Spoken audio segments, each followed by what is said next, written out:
အားလုံးပဲမင်္ဂလာပါရှင်။ဒီတစ်ခါတင်ဆက်ပေးခြင်းတဲ့အကြောင်းအရာလေးကတော့နှကမ်းဘက်နေသောအိုးကလေးဆိုတဲ့ပုံမြင်လေးပဲဖြစ်ပါတယ်။ပုံမြင်လေးကိုမတင်ဆက်ခင်မှာ VPN လေးဖွင့်ပြီးကြည့်ရှုနားဆင်ပေးဖို့တောင်းဆိုပါရစေရှင်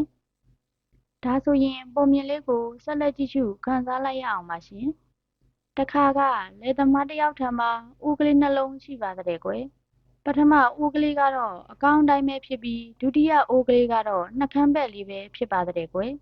။လယ်သမားဟာအိမ်အတွက်လိုအပ်တဲ့သုံးရည်ကိုစမ်းချောင်းလေးထဲကနေအမြဲသွားခလိရှိပါတဲ့ကွယ်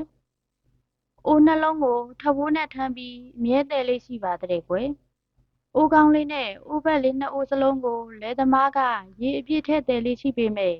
လယ်သမားရဲ့လယ်ထဲကိုရောက်တဲ့အခါမှာတော့အမြဲတမ်းအိုးနှခမ်းဘက်လေးဟာရေအပြည့်မပါတတ်ဘူးဖြစ်နေပါတဲ့ကွယ်။အိုးကောင်းလေးနဲ့ရှင်ပြီးအိုးနှခမ်းဘက်လေးဟာအမြဲတမ်းအားငယ်လေးရှိပါတဲ့ကွယ်။သူအမြဲညှဉ်းညူလေးရှိတာကငါတခင်အတွက်ငါကတာဝန်မကျေခဲ့ဘူးရေကိုအမြဲအပြည့်အဝမတည်ပေးနိုင်ခဲ့ဘူးဆိုပြီး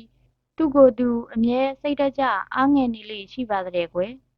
အိုးကောင်းလေးကိုလည်းသူကထိုကဲ့သို့ညှိပြလေးရှိပါတဲ့။တနေ့ကျတော့လယ်သမားဟာရေခပ်ဖို့အတွက်အိုးနှလုံးကိုထမ်းပြီးစမ်းချောင်းကနေပြန်လာခဲ့ပါတယ်။အိုးကောင်းလေးဟာအိုးဘက်လေးကိုလှမ်းမေးလိုက်ပါတဲ့။ကဲတငယ်ချင်းရေအခုပြန်လာတဲ့လမ်းကပန်းပင်လေးတွေဝေးဝေးဆာဆာပွင့်နေတာကိုတွေ့ရလားလို့မေးလိုက်ပါတယ်။အိုးနှခမ်းဘက်လေးကလည်းတွေ့ပါတယ်တငယ်ချင်းရေ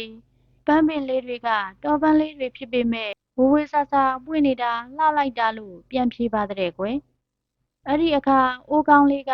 ဟုတ်တယ်အဲ့ဒါမင်းရေလောင်းပေးခဲ့တဲ့အပင်လေးတွေပဲပေါ့